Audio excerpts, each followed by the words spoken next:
விவசாயியோட நெல் வயல்ல ஒரு சிட்டுக்குருவி கூடு கட்டி குஞ்சு பொறிச்சு வாழ்ந்துச்சான்.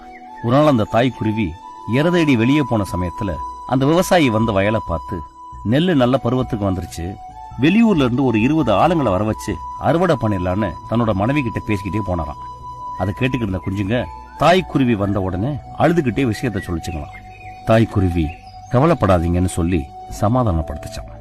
5-6 நாள் கழிச்சு வழக்கம் போல தாய்க்குருவி இறதேடி வெளியே போன சமயத்துல அந்த விவசாயியும் அவங்க மனைவியும் வந்தாங்களாம்.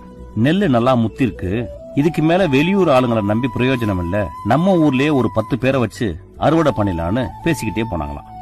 அதை கேட்ட குஞ்சுங்க தாய்க்குருவி வந்த உடனே அழுதுகிட்டே சொல்லிச்சான். அப்பவும் அந்த தாய்க்குருவி கவலைப்படாதீங்கன்னு சொல்லி சமாதானப்படுத்தி தூங்க வச்சுச்சான்.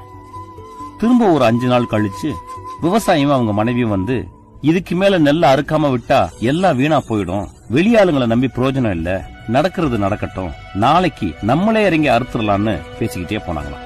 தாய்க்குருவி வந்தப்போ குஞ்சுங்க இந்த விஷயத்த சொல்லிச்சுங்க. தாய்க்குருவி பதட்டமாயி நம்ம உடனே இந்த இடத்த விட்டு காலி பண்ணி போகணும்னு சொல்லிச்சான். குஞ்சுங்க புரியாம பார்த்துச்சான். அந்த தாய்க்குருவி சொல்லிச்சான், ஒரு வேலையை செய்யறதுக்கு ஒருத்தன் மத்தவங்களை நம்பிக்கிட்டு இருக்க வரைக்கும் அந்த வேலை நடக்கவே நடக்காது. எப்போ ஒருத்தன் தன்னை நம்பி நம்மளே இறங்கி செய்யலான்னு முடிவுக்கு வந்துட்டானோ அதுக்கு மேல அந்த வேலை நடக்காம இருக்கிறதுக்கு வாய்ப்பு இல்லைன்னு சொல்லிச்சான்.